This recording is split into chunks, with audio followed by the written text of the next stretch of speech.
విద్యుత్ బస్సులను ప్రైవేటు ఆపరేటర్లకు అప్పగించి ఆర్టీసీ ప్రైవేటు పరం చేయరాదని డిమాండ్ చేస్తూ ఆర్టీసీ జేఏసీ జిల్లా కన్వీనర్లు ఆరణి ఉపేంద్ర, టి జగన్నాథం కన్వీనర్లు తెలిపారు. ఏపీపీటీడీ ఆర్టీసీ ఉద్యోగ సంఘాల జేఏసీ పిలుపు మేరకు ఆర్టీసీ ఉద్యోగులందరి సంతకాలతో కూడిన వినతి పత్రాలను జిల్లా కలెక్టర్ల ద్వారా రాష్ట్ర ముఖ్యమంత్రికి సమర్పించాలని సోమవారం జిల్లా కలెక్టర్కు ఉద్యోగులు తరలివచ్చారు.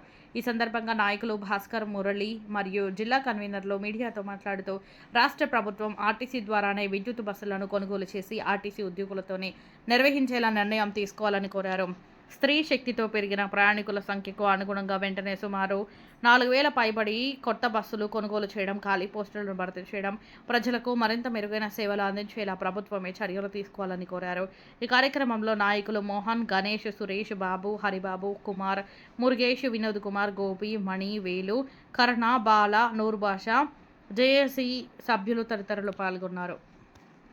ఈరోజు JAC joint action RTC joint action committee 3వ దశ ఉద్యోగంలో భాగంగా కలెక్టర్ గారికి జిల్లా ఉద్యోగులందరూ తరపున మా పోరాట సమంజసమైందని చెప్పేసి సంతకాల సేకరణ కార్యక్రమం చేసి దాన్ని కలెక్టర్ ద్వారా గౌరవ ముఖ్యమంత్రి గారికి పంపించాలనే కార్యక్రమం నిర్వహించినాం.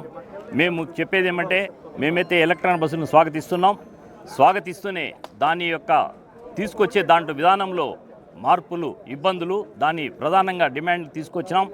జూన్ 12న మొదటి దశ కార్యాచరణ చేసాం. తర్వాత జూలైలో 2వ దశ కార్యక్రమం చేసాం. 3వ దశగా ఇప్పుడు చేస్తున్నాం. మేము చేస్తున్నటువంటి ఈ కార్యక్రమంలో ప్రజలకు కానీ ఇటు సంస్థకు కానీ ఎటువంటి నష్టం కలగకుండా శాంతియుతంగా పోరాటం చేస్తున్నాం. మా సమస్యని గౌరవ ముఖ్యమంత్రి గారు స్పందించి ఆర్టీసీ ప్రవేశపెడుతున్నటువంటి ఎలక్ట్రానిక్ బస్సులను ప్రభుత్వమే కొనుగోలు చేసి దాని యొక్క విధి నిర్వహణ, దాంట్లో ఉన్నటువంటి ఉద్యోగులందరినీ ప్రభుత్వం ద్వారా నిర్వహించాలని ప్రధాన డిమాండ్ తీసుకొచ్చినాం. ఏమంటే గత ఆగస్టు 15న శ్రీశక్తి పథకం ప్రవేశపెట్టడం జరిగింది. సంవత్సర కాలంలో 25 లక్షల మంది తిరుగుతున్న ప్రయాణికులు 30 లక్షలు పెరిగినారు. దానివల్ల పెరిగినా కానీ బస్సుల సంఖ్య పెంచకపోవడం, ఉద్యోగుల సంఖ్యను పెంచకపోవడం వల్ల తీవ్ర ఇబ్బంది అయితే గురి అవుతున్నాం. ఎందుకంటే 11,000 బస్సులు అవసరం ఉన్నప్పటికీ దాన్ని తీసుకురాలేదు. 14,000 మంది ఉద్యోగులు అవసరమైన దాన్ని కూడా తీసుకురాలేదు. అయినా ఆ శ్రీశక్తి పథకాన్ని ఆర్టీసీ ఉద్యోగులందరూ సమిష్టి కృషితో దాన్ని సక్సెస్ఫుల్ చేయడం జరిగింది. దాన్ని ప్రభుత్వానికి కూడా మంచి పేరు తేగలిగినాం. కాకపోతే దానిలో ఉన్నటువంటి విధి విధానాల వల్ల ఎంతోమంది ఉద్యోగులు నష్టపోతున్నారు. ఈ ఉద్యోగుల ఖాళీలు ఫిలప్ చేయడం వల్ల తీవ్ర ఇబ్బందులకు గురి డబుల్ డ్యూటీలు చేసుకుంటూ ఉద్యోగులు మానసికంగా, ఆరోగ్యపరంగా ఇది నశించిపోతున్నారు. ముఖ్యంగా ఈరోజు మేము ప్రభుత్వానికి వ్యతిరేకం కాదు. డీజిల్ బస్సులు ఉండడం వల్ల ఈరోజు శ్రీశక్తిలో 150 మంది ఎక్కినా కూడా బస్సులు రన్ అవుతూ ఉంది. అదే ఎలక్ట్రికల్ బస్సులు వస్తే 9 మీటర్ల బస్సు, 12 మీటర్ల బస్సు, 25 సీట్ల కెపాసిటీ, 35 సీట్ల కెపాసిటీ, ఒక్క మనిషి ఎక్కువ ఎక్కినా కూడా ఈ విద్యుత్ బస్సులు ఆపరేట్ చేయని కాదు. కాబట్టి ఈరోజు మనకు ఈ ప్రజలకు అనుకూలంగా తక్షణమే 4,000 బస్సులు, కొత్త బస్సులు ఇవ్వాలి.